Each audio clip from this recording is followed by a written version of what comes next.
Welcome to this month's Market Update. I'm joined today by Casey Lowe, Senior Consultant with Frontier Advisors. Hi there, Casey. Wayne?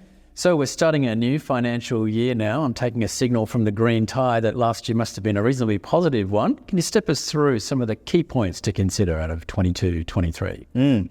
So you're right, yes, it's been a positive financial year, but despite that, there were a lot of volatility in financial markets. The financial year was characterized by shifting markets, where you think back early on in the financial year, there was a lot of instability driven by, inflation increasing rapidly, central banks hiking interest rates quite aggressively. We had geopolitical tension and just general concerns around a global recession as well. So quite a negative start to the financial year. But as the financial year progressed, economic activity was actually quite resilient. And expectations were that central banks were nearing the peak of the interest rate cycle, and inflation started to moderate. So a lot of that drove financial markets upwards. Yes. In particular, developed market equities performed really strongly. A large part of that was due to large US technology stocks, which was mentioned in last month's video by Chris, and which didn't really flow through to Australian equities because we have not as large of exposure to technology stocks, but we still delivered positive returns, largely driven by the resource sector delivering very strong returns there.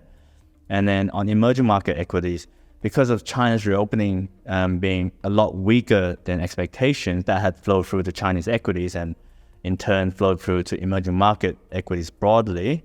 But emerging market equities still delivered a positive return as well.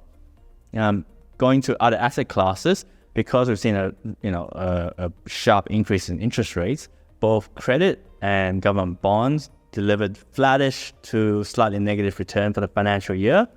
And because interest rates have increased, we're now getting a modest positive return from cash, which is a big change compared to previous financial year where we're getting pretty much 0% from cash. And wrapping it up, foreign currency, because the Australian dollar had fallen over the financial year, that has provided a positive boost to investors with foreign investments. So different outcomes across asset classes, but for a balanced superannuation fund investor, what did the year look like?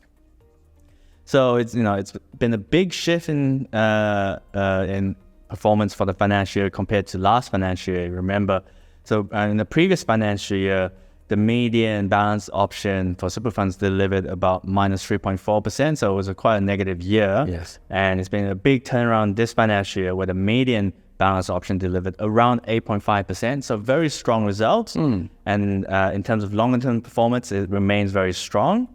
So although, the outlook for the global economy is still quite precarious and there's a lot of negative risks out there and markets may move around day to day, it's important to remember that superannuation are meant to be a long-term investment.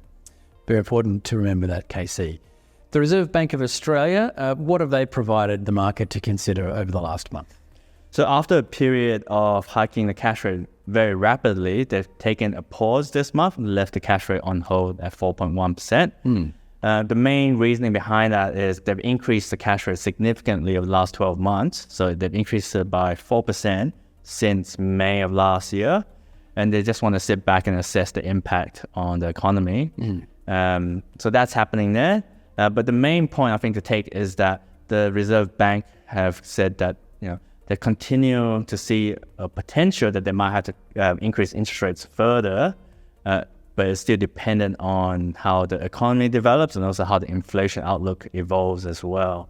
So as a result, that the markets is still expecting the cash rate to increase further, peaking at 4.5% later this year, and for no rate cuts to come in until the latter half of next year.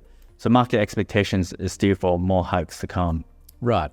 So we're on a reasonably positive footing to start the new year, KC. I'm sure there'll be lots to analyse over the course of the next 12 months. Thanks for bringing us up to date today. And thanks for watching this month's Market Update.